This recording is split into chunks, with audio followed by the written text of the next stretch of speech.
Video একটা viral হয়েছে দেখলাম।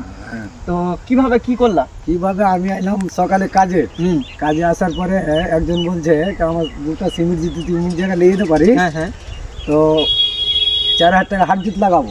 আমি আগে ভাবলাম পারবো কি পারবো না, অত দূর বোধহয় নিয়ে যাবো। তারপরে ভাইবে চিন্তা করে দেখছি আমি পেরে নেবো কাজটা। ও বললাম ঠিক আছে, তো কইছে ঠিক আছে, আমি মোবাইলটা আমি জমা দিচ্ছি। আমি যে তুই যদি পেরে নিস তাহলে আমি মোবাইল ছেড়ে দেবো। আচ্ছা। আর আমি যদি না পারি ওকে 8,000 টাকা আমাকে লাগবে। আচ্ছা আচ্ছা। এইকে আমি সিমেন্ট মাথায় করে হাঁটতে লাগলাম। যা পেরে নিয়েছি, ওকে বলছি টাকাটা দাও। আমি তো দিয়ে চলে গেছি। কি বলছে? তখন ও বলছে যে না, এখন তো ওইটা আর হবে না, আমি ওইটা তোকে এরকম বলেছিলাম। আমি কইছি এটা তো হার জিত আছে।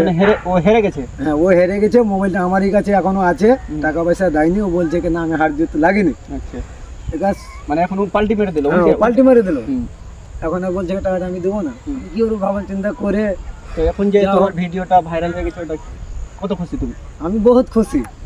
আর ও ভিডিওর মাধ্যমে এই টাকাটি আমি পাইলাম। বলছি গরিব দুঃখীর মাঝে বিলিয়ে দেবো আমি টাকাটা। আচ্ছা আচ্ছা। কত টাকা আছে এখানে? 30,000 টাকা আছে। তো কিছু লাগাইছি, আর কিছু ভিডিওর মাধ্যমে কামাই দামাই হয়েছে। তার বন্ধু বন্ধু আছে, সবাইকে খিলাবো। আচ্ছা আচ্ছা।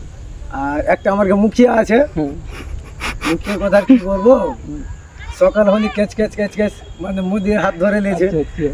তো ওকে এই টাকাটি দেখাবো যে একে দেখ, কিছুটা ভিডিওর মাধ্যমে পেলাম আর কিছুটা নিজে কামাই করে করলাম। আচ্ছা।